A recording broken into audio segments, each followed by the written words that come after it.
Hi everyone, thanks for coming tonight. I'm Rebecca Leung, and I am this year's chair of SAASC, which is the Society of American Archivists Student Chapter here at San Jose State High School. And I'm really glad that you all could make it tonight. To start off, please raise your hand if you're in the ePort this semester. I'm curious to know how many people are in the ePort. I guess I should raise my own hand. Looks like we've got just a few people are in the ePort this semester. 3 people. And then I'd also like to know how many of you are in the MARA program. Is anybody here in the MARA program tonight? Looks like we've got one person in the MARA program. Thank you. All right, well, that's good to know. Okay, so before we get started, I want to give you a little update about what's new with SAASC. Last week, Enid Aceguedo, I hope I pronounced that right, Acegueda, helped coordinate a tour of the renowned Huntington Library in Southern California, and I'm told that it went very well. So please look for a blog post about that coming soon. This is a tour that we've been holding annually. We had one last year too, so hopefully we'll be able to offer it again next year if anybody's interested in attending. Also, we have officer elections coming up next month in April.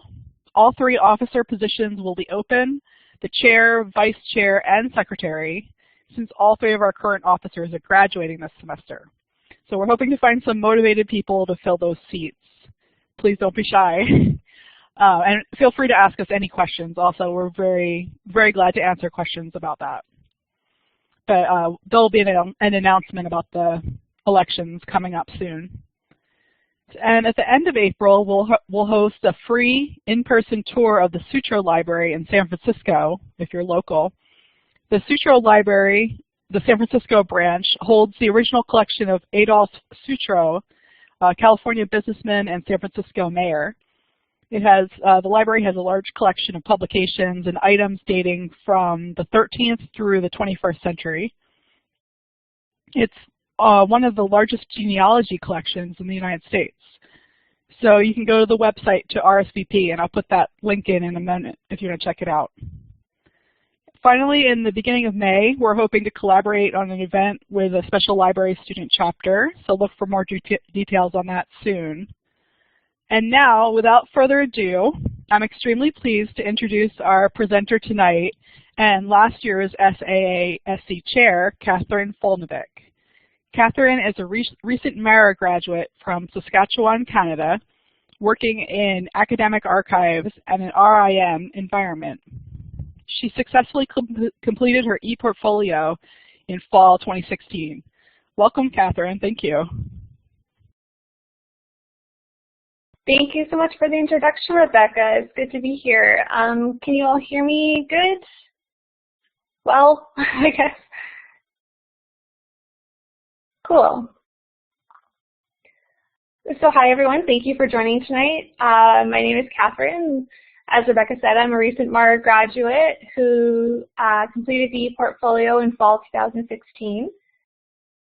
You know, while the MARA competencies are different than the MLIS, the process itself is pretty identical. So hopefully everyone can take a little something away from tonight. This presentation is not going to be so much of a how-to type presentation, although there is a lot of that in there. I think the iSchool offers ample resources to outline the logistics of the project, and there will be opportunities for you to attend an iSchool information session in advance of starting the portfolio. I thought I would kind of approach it by telling my story of the portfolio experience, offer up some advice and recommendations based on what went well and what didn't for me, and help answer any questions that you may not be able to or want to ask your advisor. Honestly, every time I thought about completing the e-portfolio, I would be filled with this sort of sense of dread, and I hope that by talking about my experience, it will help to make the e-portfolio seem less daunting. And I just want to emphasize that this presentation is based on my experience. Yours might look different, and that's okay. If anyone here has completed or is currently completing the e-portfolio, please feel free to raise your hand and jump in with some additional anecdotes and advice. Okay, so I'll get started.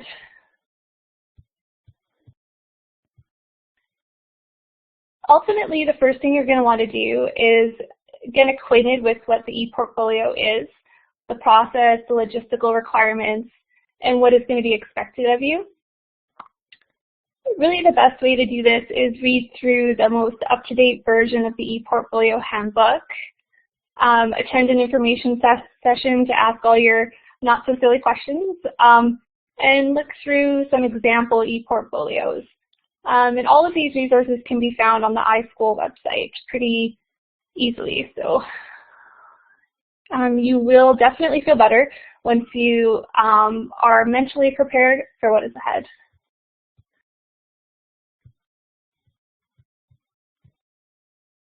And by saying get a head start, I'm in no way suggesting that you get into the writing process prior to the start of the semester that you join your e-portfolio, but there are some housekeeping tasks that you can complete in the weeks leading up to the semester start date that you will not regret doing.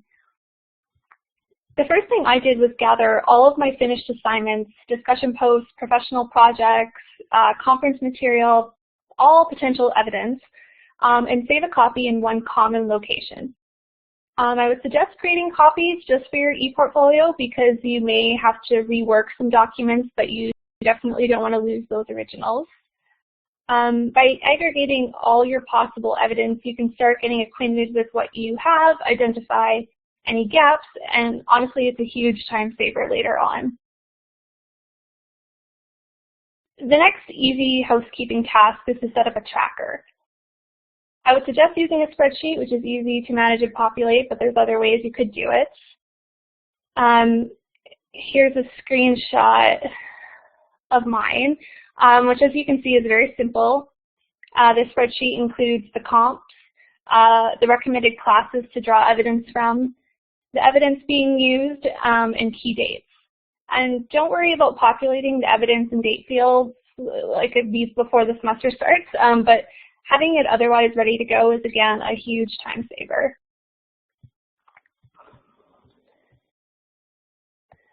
The last super easy housekeeping task that thing that you can do is set up a skeleton document for each of your e-portfolio components.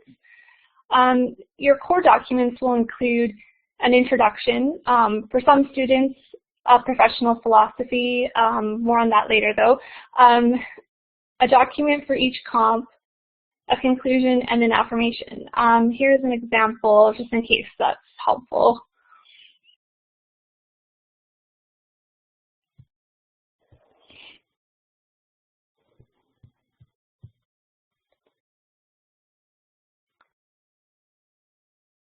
You know, if you're like me and you're completing the e-portfolio while working full-time, taking other courses, and having various other commitments, then using a cloud-based drive of some sort, like I use Google Drive, to manage your e-portfolio will be a lifesaver. By using the cloud, you can have access to all your documents no matter where you are, what device you're using. If the cloud is not your thing, and I totally get it, I'm only a recent convert, I suggest having something on hand at all times, whether it's a tablet or pocket-sized journal, so you can write things down when inspiration strikes. I found that inspiration would strike at the most unlikely of times, like while on the bus or at a grocery store, and it was just really handy to be able to record my thoughts. Since I always have my smartphone on hand and utilize the Google suite of products, I would use Google Keep in addition to my Google Drive for quick note-taking when I was on the go. And the convenience of having all my documents at my fingertips was super essential to the successful completion of my e-portfolio.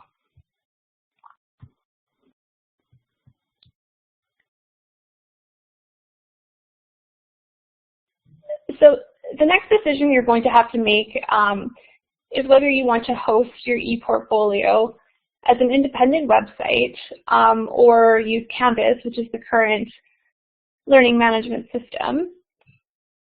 I wouldn't put too much time and energy into this decision. Your advisor might have a strong opinion towards one or the other. Luckily, my advisor was open to either options, and my gut was telling me that a WordPress website was the best option for me. First off, I had used, WordPress before. It's free. They're aesthetically pleasing templates, and you're able to keep the website private, which is essential while the e-portfolio is in progress. My advice would be to think about if or how you want to use your e-portfolio after the fact. I could see myself wanting to share my e-portfolio with potential employers or with my friends and family, and I felt like setting up an independent website would give me ultimately more control. Some benefits of using Canvas that I was hearing from other students in the course included that it was intuitive, easy to upload documents, and technical support was readily available through the iSchool, which is handy. Ultimately, though, it is a personal choice, so I would just go with what your gut's telling you or what your advisor is advising you on, and you'll be good.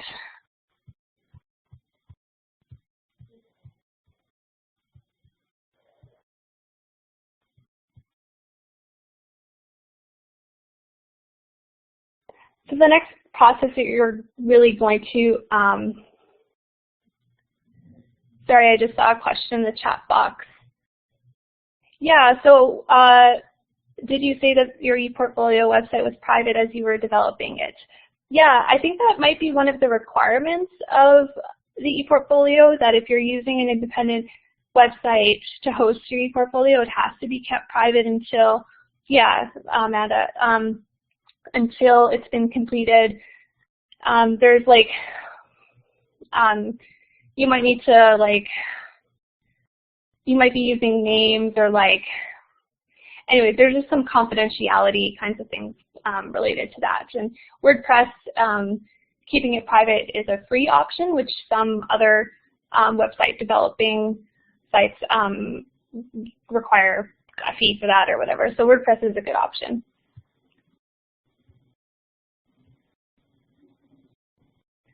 Okay, so don't feel like you have to assign all your evidence to a comp at the very beginning of the semester. What I did was assign all major assignments, those assignments that I knew I really wanted to include. And then I filled in the gaps with smaller assignments, substantial discussion posts, things like that. Most likely your selections will evolve as you start writing, and that's okay. With some evidence, it will be so very obvious which comp it belongs to, but others might not be so obvious right off the bat. And you don't have to worry about your evidence 100% fitting, but you do have to prove how it relates and how it demonstrates your understanding and application of the comp. And if you do identify any gaps, my advice would be to try and find something that you already have that sort of fits before resorting to creating anything new. You shouldn't really have to create any new evidence exclusively for your ePortfolio, so consider that as sort of like a last resort. So getting to know your advisor. Engage in conversation with your advisor early on in the semester. Ask all the questions you need to ask. While your advisor is there to help, the ePortfolio is ultimately your responsibility, and you need to do what works for you to stay on track and get it done. And each advisor will be different, so get to know yours, work that into your scheduling and process, and you'll be fine. And the next and biggest step is to get writing.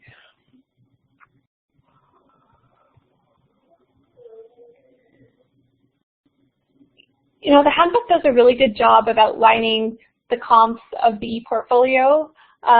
Your ePortfolio will consist of an introduction, a professional philosophy, but only for those students who entered the iSchool before spring 2015, the comps, a conclusion, and an affirmation. The meat of your ePortfolio, though, are those comps. These will require most of your time and energy. The MARA and MLIS programs also have a statement of competency rubric that can be downloaded from the required content section of each handbook. That takes the instructions in the handbook even further and outlines in detail what a satisfactory statement of competency should include. This rubric is really great. It saved me a couple of times because I initially misinterpreted a couple of the competencies, and that kind of helped me, the rubric helped me get back on track. So take a look at the rubric before you begin writing and review it before you start each new comp. I found it helpful to copy and paste the rubric for each comp into my competency documents that I set up prior to the start of the semester. That way they are right there and you can refer back to them as needed. Each competency is made up, like the structure, you'll have your interpretation of the competency statement, your evidence, which includes a statement of how it demonstrates your understanding and or application of the comp, and a conclusion. And in the conclusion is where you really explain and your experience applying the comp, or how you might apply it in the future if you lack specific practical experience, which we are all students, so that might be the case for some of the comps. If you reference and quote any sources, you will also need to include an APA reference list.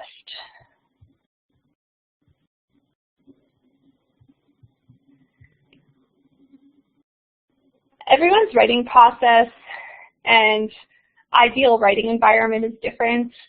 My only advice here is to do what works best for you.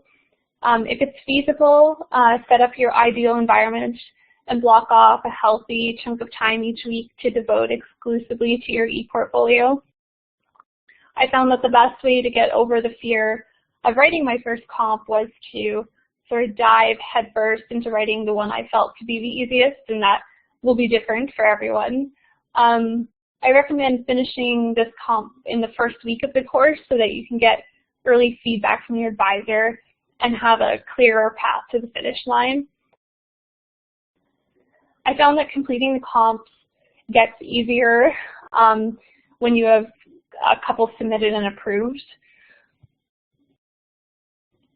Some writing tips that might be useful. I found that I had worked out a lot of my interpretations of the comps through course discussion boards and other coursework.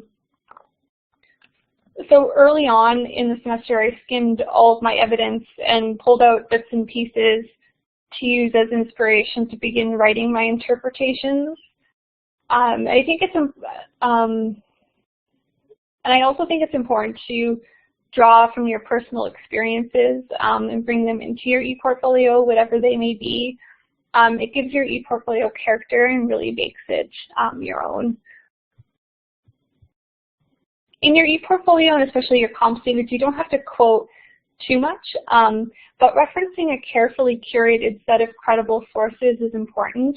It shows that you are well read in the professional literature and that you have something to add to the professional discourse. It's just an all-around good idea.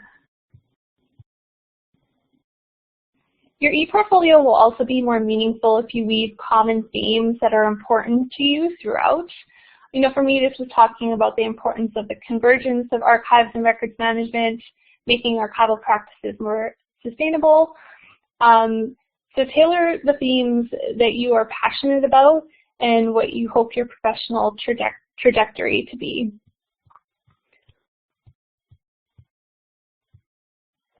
And one last thing that isn't on the slide, but I thought might be good to mention.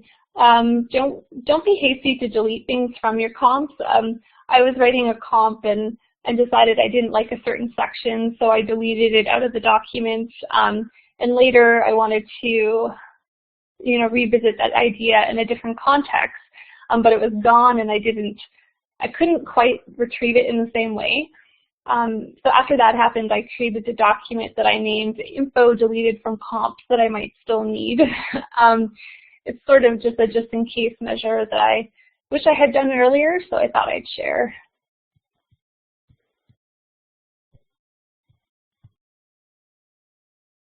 Some other practical tips, straightforward practical tips that I highly recommend are, one, front load the course.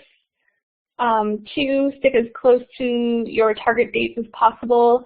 Your e-portfolio is due approximately a month before the end of the semester, which means you really do have less time than you think to complete everything.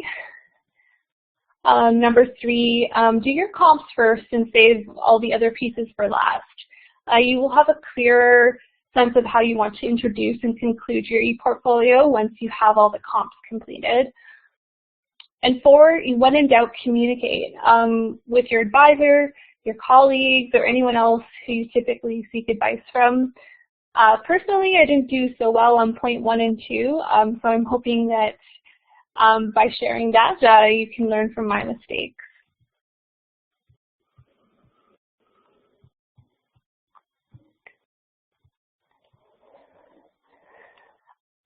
I've said on multiple occasions since I finished the portfolio that it was kind of a wonderful gift of careful reflection over my entire MARA experience, and I really do mean it.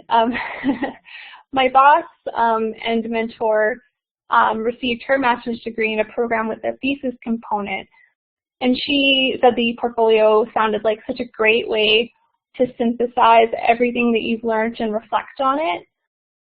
After she finished the coursework component of her program, she went back home to complete the thesis without any kind of mechanism to really, reflect on what she had learned. And reflection is super important for both personal and professional growth.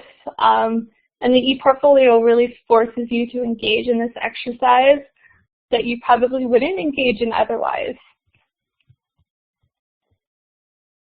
You may get stuck at times, and those comps can be pretty tricky. Sometimes it might feel like you're working through a long and pointless exercise, but when you reach the finish line, it will feel so good, and you'll have this beautiful package that you can use to prove, with concrete evidence, all your new knowledge, skills, and abilities that you gained through your MLIS or MARA experience.